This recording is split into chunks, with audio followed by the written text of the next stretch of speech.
26 फरवरी को इटली के साहिल पर होने वाला ये हादसा अपनी नौयत का पहला नहीं है। इस समंदर पे जिसके ऊपर लोग जो हैं कश्तियों में बैठकर यूरोप की तरफ आते हैं, पिछले 10 साल में 26,000 जानें जो हैं इस समंदर पे ज़ाया हो चुकी हैं।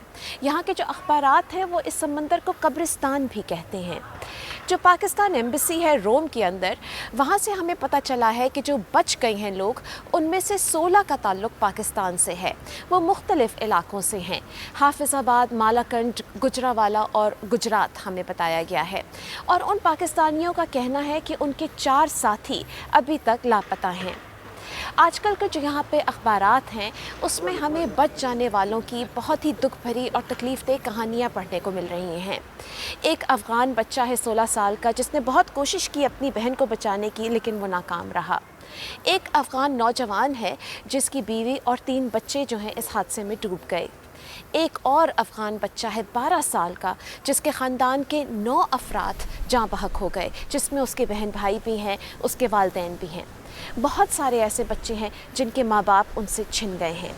और जो डॉक्टर्स विदाउट बॉर्डर्स की तंजीम है, उनका ये कहना है कि उन्होंने जिन जिन लोगों से बात की है, उन्हें पता चला है कि एक कॉमन थ्रेड उनका ये है कि बहुत सारे जो बच जाने वाले हैं, उन्होंने अपने प्यारों को अपने सामने मरते हुए देखा है।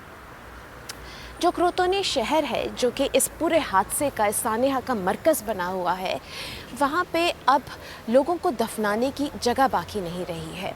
जिस जगह पे उन्होंने डेड बॉडीज़ को रखा हुआ है, वहाँ पे कैथलिक प्रीस्ट्स भी मौजूद हैं और मुसलमान इमाम भी मौजूद हैं।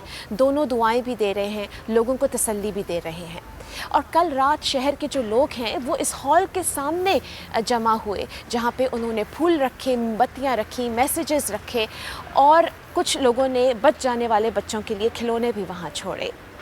इस वक्त जो इटली के अंदर बहस चल रही है पॉलिटिकल फ्रंट पे, वो उस पे ये सवाल हो रहा है कि इमिग्रेशन पॉलिसी इतनी सख्त क्यों है, और अगर साहिल के इतने करीब ये हादसा हुआ तो किसी को बचाया क्यों नहीं जा सका। इस वक्त जो तनकीद का निशाना है वो यहाँ के इंटीरियर मिनिस्टर हैं, जिन्होंने अपनी प्रेस कॉन्फ्रेंस में ये कहा कि मसला ये है कि लोगों ने बड़ी गैर जिम्मेदारी दिखाई। उन्हें जितनी भी डेस्परेशन हो, जितने भी वो मुश्किल में हो, उन्हें ये ख़तरनाक सफ़र नहीं करना चाहिए था।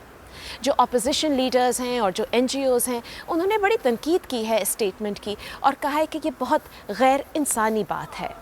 लेकिन इस सब के बावजूद जो उस इलाके के लोग हैं वो बहुत ही गम और अफसोस में हैं, और जो म्यूनिसिपैलिटी साहिल के साथ हैं वहाँ काले झंडे लहराए गए हैं, और जो वो पूरा रीजन है इटली का, वहाँ पे जो कौमी परचम है वो एहतराम में सरनिगू है।